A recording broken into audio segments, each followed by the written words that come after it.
When the troop goes around the corner, the riders on the outside of the turn have to adjust their speed to keep even with the riders on the inside.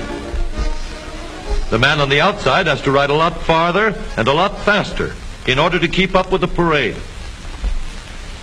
The outside wheels must spin faster than the wheels on the inside because they have a greater distance to travel in the same length of time.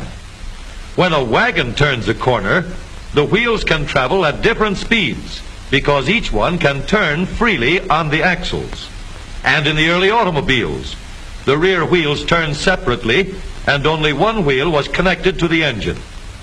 But when only one wheel was driven by the engine, it had to do all the work, and it couldn't get a good enough grip on the road to do its job properly. So the one-wheel drive was soon out of date. But if two wheels are locked on an axle so that they are not free to turn separately, one or the other has to slide.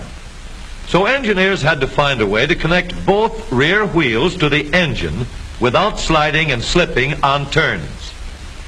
The device which makes this possible is a part of the rear axle. It is called the differential because it can drive the rear wheels at different speeds.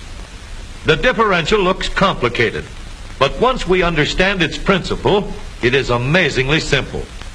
These two wheels are mounted on separate axles and supported by a frame so that they can revolve freely at different speeds. Let's fasten a spoke on the inner end of each axle so that by turning the spokes, we can turn each wheel separately. With a bar or crosspiece, we can turn both wheels in the same direction at the same rate of speed. Let's get something to hold this bar in place so that it will press against the spokes. Notice that this support is not locked to the axle. It turns freely. Now we can spin the wheels by rotating the support. This is fine as long as both wheels are able to turn at the same speed. But let's see what happens when we go around the corner. With this arrangement, we cannot drive one wheel faster than the other.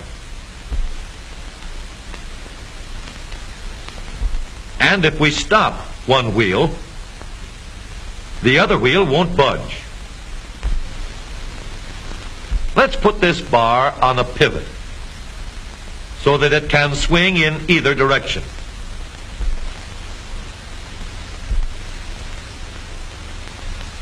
Now, the bar can still turn both wheels at the same speed. And because it pivots, it lets one wheel turn even when the other is stopped. But if turned too far, the bar will swing around until it won't drive the spokes that turn either wheel. We need another crossbar and more spokes to carry on the job. When we stop one wheel, the crossbars will continue to push the spokes of the free wheel around. As long as both wheels are free to turn, the bars do not swing on their pivot, and the wheels move at the same speed. Now we have the working principles of a differential. To adapt the model for use in an automobile, we will have to make a few changes. In order to reduce the jerky action caused by wide spaces between the spokes, we will put in more spokes. Further filling in the spaces between the spokes gives steadier, more continuous action, and changing the shape gives firm, constant contact.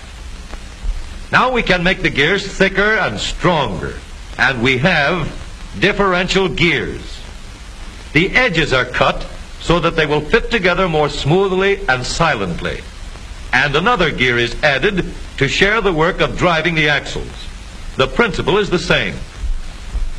In order to turn the support and drive the wheels, we can fasten a large gear here. connected by a smaller gear to a source of power.